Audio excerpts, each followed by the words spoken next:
Hey y'all, if you want to make a basement race course for your FPV quad, just post on Facebook or something in a group for a local area like I did and say, does anybody have any hula hoops that they would be willing to give you?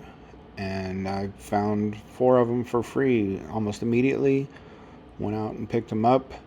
And my wife had this really good idea to get some nylon strapping and a hole, or not a hole punch, a snap kit.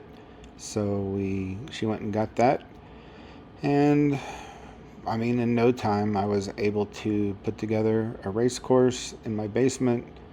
I just used some staples to staple it to the wood beams, and there you go. So hopefully this will help me get better at flying because I need it. Like and subscribe. Thanks.